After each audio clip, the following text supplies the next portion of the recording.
You listen to Drive on talkSPORT with me, Andy Goldstein, Darren Bent. We're going to have some fun in a sec. Just quickly, the breaking news this evening, big news as well.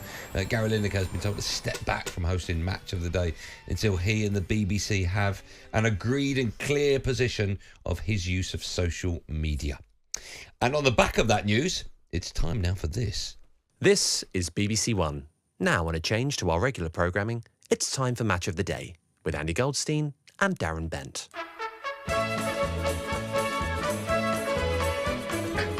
Hello, good evening. Welcome to Match of the Day with me, Andy Goldstein, alongside a player who knows exactly what it's like to hit the back of the net, Darren Bent. Hey, how you doing? Now, it's been a crazy weekend in the Premier League as we bring you 6 high-scoring matches right here on Match of the Day. Let's start off. Bloody hell, we're good, aren't we? This could actually happen tomorrow night. We're going to start off with the early kickoff between Bournemouth and Liverpool, which is also live and exclusive on talkSPORT, funnily enough. Probably shouldn't really be plugging our rivals, though, should we? Anyway, Bournemouth smashed Liverpool 7-0. Funny, that isn't it, Benty? 7-0. So what went wrong for Liverpool, Benty?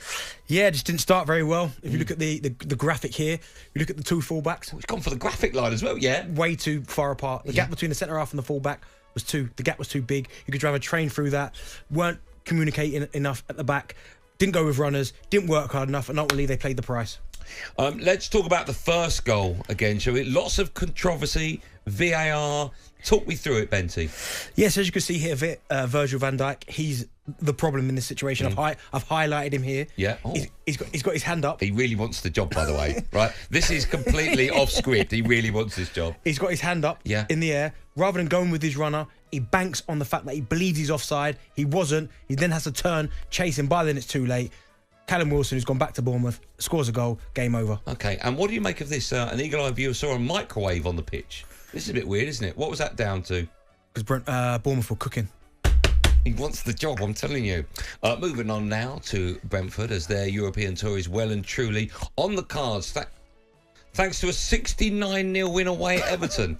No Dan. This is no Dan, this. Ivan Toney scored 68 and an own goal from Michael Keane. Oh, you are nasty. Ultimately led to Everton's demise. That's a strange one. Would I be right in saying, Benty, that no one really saw this scoreline happening? No, they didn't. We saw Brentford earlier on in the season. They hit, I think, Manchester United for 70-7. So this scoreline we know was in them. Yeah. But Ivan Toney at the minute's the most informed striker. And you look at some of his goals here. I think it was the 14th. Yeah. Really, really calm, cultured finish. And he has to be a must for Gareth Southgate's England squad. Talk us through Michael Keane's own goal. It was bizarre, wasn't it? Because he ran the whole length of the pitch towards his own goal. Yeah, it was almost like he was chasing back with the ball. He was obviously getting chased down by Mbeumo and Toney, and he panicked. Goalkeeper had gone up to try and get himself back in the game at 68-0 down, but he's kept going back, and in the end he's gone to pass it out for a corner.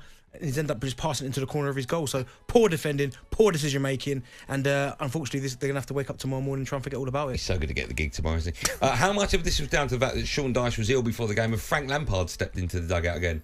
Yeah, it's a big concern because you've got Sean Dyche, who's got a lot of experience in this type of situation, and Frank Lampard, who's very limited in terms of his knowledge of this type of the season. So listen, the quicker they get Sean Dyche back, the better. But this is a blip in the office. I'm sure next week when they play Southampton, they'll be back. It's the best it's been all week. This is ridiculous. Let's move on now. Pep Guardiola's Man City closed their come on City on league leaders Arsenal this evening in another all-time thriller. Amazingly, Patrick Vieira subbed himself on after Will Hughes dropped one of the worst performances of the season. What went wrong for Will Hughes? People, of course, haven't seen this before, so just talk us through it. Well, again, I've highlighted Will Hughes here. Every time he gets the ball in possession, he's giving it away. He's not checking his shoulders. He's not passing the ball forward. Every time he gets it, they're nicking it off him. And if you look at the game plan from Manchester City, it's almost like they set traps. Every time he got the ball, they got onto him, they won it back. But again, Patrick Vieira, he rolled back the years. Yes. Didn't work. But again, Will Hughes, he's going to have to look at himself in the mirror tonight and go, you know what? I need to be better. Yeah. Would you have Patrick Vieira back at Arsenal?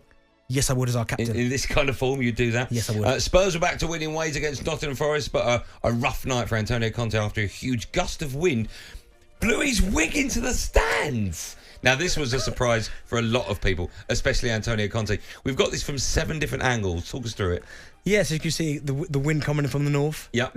took the wig off his head from front to back. Yep. Again, from the birds. Is that Richarlison laughing in the background of the picture? Yeah, I think it is. It is, yeah. I think he's given an interview on the side of the pitch on the wig. I think you're saying right. the wig hasn't been good enough Yeah. this season, I think and it deserved more minutes. I think the wig is actually starting for Spurs at right back. So he's fuming. Yeah. He's fuming. Okay. The wig's got more goals. The wig's actually scored a couple of Premier League goals this year. More so than Richarlison. Yeah. Is that the highlight for Spurs so far this season? Yeah, the wig. I mean, if he can get hold of that wig, I believe they can finish the season strong. Yeah. A little bit of super glue. I think he'll be fine. Okay, before we go, it's time for Too Good, Too Bad. Benty, just talk us through these funny moments that happened at the weekend. Oh, am I just talking? Yeah, you are. I thought maybe they'd gone all out with the We're not that with the good. production We're level. not that good.